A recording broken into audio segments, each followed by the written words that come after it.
Good morning, I am John Alvis Pavillar, and in this lesson we're going to talk about the summation notation. What is summation notation? As you can see in my bond, summation, you can see from it derived from the word sum, which means addition. So basically the main operation that we're going to use in this lesson is going to be addition. Before we start our solvings in this topic, summation denoted to this symbol. As you can see in the paper, this symbol is called sigma in Greek term, which is addition that we're gonna use as our main operation in this topic. And as we start, I'm gonna show you the problem of our topic. This is problem A, and you can read it as the summation of x sub I, where I ranges from 1 to 3. I'm gonna repeat again. You can read it as the summation of x sub I, where I ranges from 1 up to 3.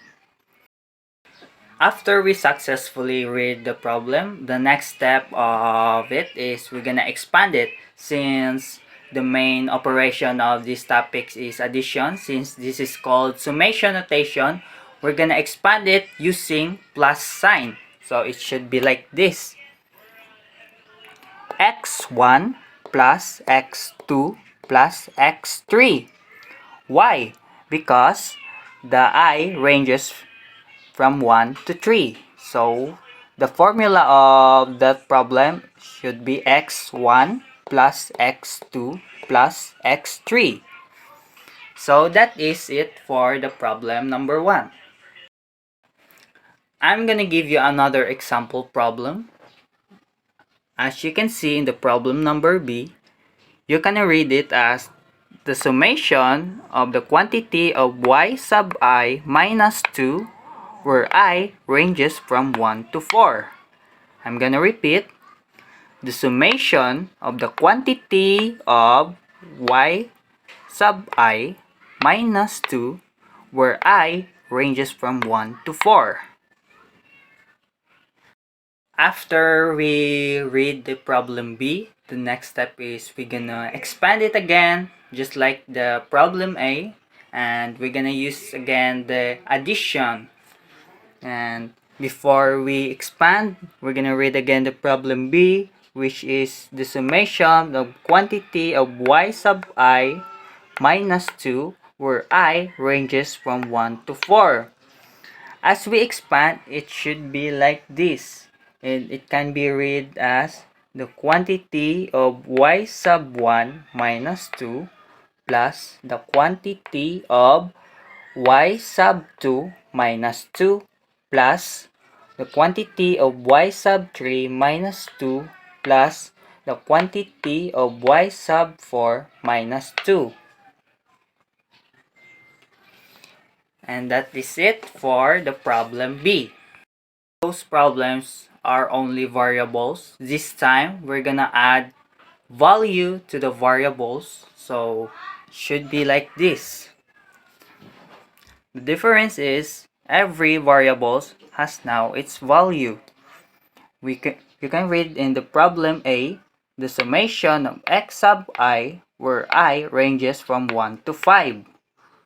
And the given values of the variables is x sub I is equals to 3, and x sub 2 is equals to 4, and x sub 3 is equals to 1, x sub 4 is equals to 6, x sub 5 is equals to 5. So, to solve, first step is we're gonna expand the problem. As you can see here, should be x sub 1 plus x sub 2 plus x sub 3 plus x sub 4 plus x sub 5. And the next step is we're gonna substitute the value of the variables given above. So, x sub 1 is equivalent to 3, so the x sub 1 will become 3. Same as well to the x sub 2, it will become 4. X sub 3 is equals to 1, so the x sub 3 will become 1, x sub 4 is equal to 6, so it will become 6, and the x sub 5 is equals to 5, so it will become 5. And the final step is add all the values of the variables. 3 plus 4 plus 1 plus 6 plus 5. So the total will be 19. And that is it for the problem A. And for another problem, this is problem B. It has now a value, as you can see here. And we're gonna read it. The summation of the quantity of y sub I minus 2, where I ranges from 1 to 3. So to solve, we're gonna expand the formula of the problem B, and it will become the quantity of y sub 1 minus 2 plus the quantity of the y sub 2 minus 2 plus the quantity of y sub 3 minus 2. The next step is to substitute the value of the variables given above. As you can see here, the y sub 1 value is 3, y sub 2 value is 2, and y sub 3 value is equals to 5. Just copy as you substitute it, so it will become 3 minus 2 plus 2 minus 2 plus 5 minus 2. And since this is a summation notation, which is addition, you're just gonna add all of it. But first, we're gonna minus this. 3 minus 2 is equals to 1. 2 minus 2 is equals to 0. And 5 minus 2 is equals to 3. And after that, we're just gonna add all of the numbers. So the answer is number 4 for the problem B. And that is all for the summation notation topic. Thank you.